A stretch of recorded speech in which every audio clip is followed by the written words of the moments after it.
Hello, and welcome to the Fighting Moose Podcast. I'm your host and narrator, Jason Hendrickson. This is a podcast where I retell stories, some fictional and some historical, that can be enjoyed by people of all ages. Today, we read the story where Yap-Yap the prairie dog used his wits, from the book Mother West Wind Wears Stories, written by Thornton W. Burgess. So if you remember from last episode, I said we went to the zoo and we saw some of our favorite animals. As we entered the zoo, we looked at the map kiosk and planned out our trip. I pointed out the rhinos and the wolverines. I then asked John where he wanted to go. He said, "I want to go see the prairie dogs." So as we made our travels around the zoo, we finally made it to the prairie dogs. I will admit, I like looking at those little dudes. It's fun to watch their little antics and point out when they are doing funny things. We also told my wife that we went to the zoo without her, and she got a little jealous. That just gives us a reason to go back, I guess. In other news, if you head over to the website, you will notice that I've added a link to payhip.com where you can buy PDF versions of our books for $3 a piece. Your purchases will help cover costs of the podcast, which I try to keep to a minimum, but they're still there. As always, thank you for your patronage to the podcast, and if you would like to listen or hear any particular stories, drop me a line and let me know what you want to hear. Now, let's turn to today's story. I hope you enjoy. Let's begin. Liftoff. We have a liftoff.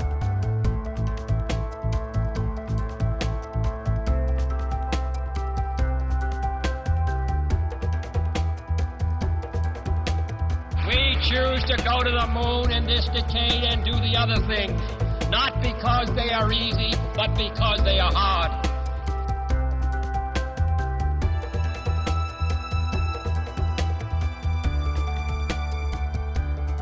Where Yap-Yap the prairie dog used his wits. Peter Rabbit had just had a great fright. He is used to having great frights, but this time it was a different kind of a fright. It was not for himself that he had been afraid, but for one of his old friends and neighbors. Now that it was over, Peter drew a little breath of sheer relief. You see, it was this way. Peter had started over for a call on Johnny Chuck. When he reached Johnny Chuck's house, he found no one at home. At first, he thought he would go look for Johnny, for he knew that Johnny must be somewhere near, as he never goes far from his own doorstep. Then he changed his mind and decided to wait for Johnny to return. So he stretched himself out in some tall grass beside Johnny Chuck's house, intending to jump out and give Johnny a scare when he came home. Hardly had he settled himself when he heard Johnny coming, and he knew by the sounds that Johnny was running from some danger. Very, very carefully, Peter raised his head to see. Then he ducked it again and held his breath. Johnny Chuck was running as Peter never had seen him run before, and with very good reason.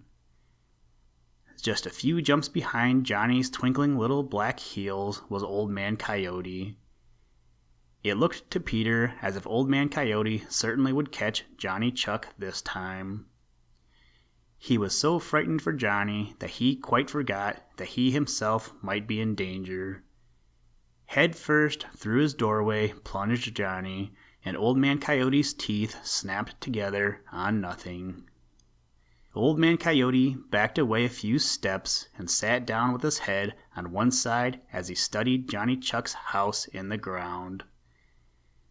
It was plain to be seen that he was trying to make up his mind whether it would be worthwhile to try to dig Johnny out. Presently, Johnny came halfway up his long hall where he could look out. Then he began to scold Old Man Coyote. Old Man Coyote grinned. "I give up, Johnny Chuck," said he. "You did well when you made your home between the roots of this old tree. If it wasn't for those roots, I certainly would dig you out. As it is, you are safe. You remind me very much of your cousin, Yap-Yap the prairie dog, who lives out where I came from. There's a fellow who certainly knows how to make a house in the ground. He doesn't have to depend on the roots of trees to keep from being dug out. Well, I guess it is a waste of time to hang around here. You'll make just as good a dinner some other time as you would now, so I'll wait until then." Old Man Coyote grinned wickedly and trotted off. Now at the mention of Yap-Yap the prairie dog, the long ears of Peter Rabbit had pricked up at once. It was the first time he had heard of Yap-Yap, and when at last Johnny Chuck ventured out, Peter was as full of questions as a pea pod is of peas. But Johnny Chuck knew nothing about his cousin Yap-Yap, and wasn't even interested in him. So finally Peter left him and went back home to the dear old briar patch, but he couldn't get Yap-Yap out of his mind, and he resolved that the first chance he got he would ask Old Man Coyote about him. The chance came that very night. Old Man Coyote came along by the dear old briar patch and stopped to peer in and grin at Peter. Peter grinned back, for